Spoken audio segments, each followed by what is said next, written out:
इशिता के घर आया है नया संकट।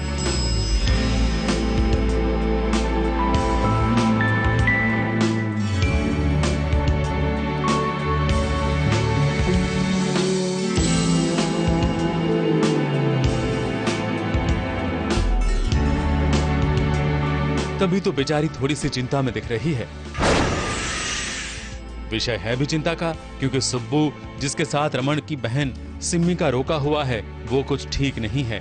पहली बार होगा कि किसी घर की बहू ये बोल रही होगी मैं ये शादी कभी नहीं होने दूंगी। फिल्मी, वेरी वैम्पिश।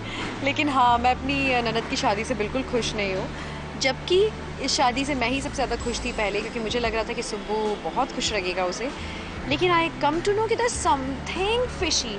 जब लोग झूठ बोल रहे होते हैं ना, और बार बार वो झूठ पकड़ में आते रहे और वो गोल गोल घुमा घुमा के जलेबी टाइप झूठ हो, तो कुछ तो गड़बड़ होता है। बेचारी सिम्मी, उसका पहला पति एक विलन निकला तो दूसरा थोड़ा सा साइको।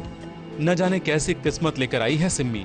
मुझे खुद समझ नहीं आ रहा कि मतलब ये सब हो क्या रहा है मेरे साथ, कि मेरे ही पल्ले क्यों ऐसे ऐसे लोग पड़ जाते हैं। पर आई थिंक इसके साथ कुछ ऐसा है नहीं, जैसे कि सुब्बू मुझे एक्सप्लेन किया है कि वो अपनी वाइफ के डेथ के बाद थोड़ा सा हो गया था, उसने प्रेफर किया कि एक साइकियाट्रिस्ट के पास जाए और अपना प्रॉपर वो कराए।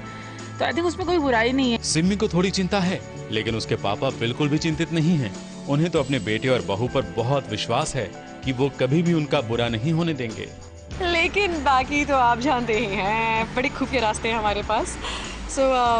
मैंने अब तक में उसकी डायरी पढ़ चुकी हूँ मैं, जो कि उसकी पत्नी की डायरी थी।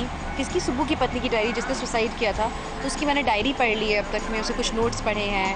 उसके अलावा इन लोगों की बहुत सी चोरियाँ पकड़ी गई हैं। हमें मालूम है कि इशिता कुछ गलत नहीं होने देगी, तो जब तक हमारे साथ इशिता का साथ है तो कोई भी गलत काम नहीं होगा हमारे घर में। सही कहा रमन के पापा ने।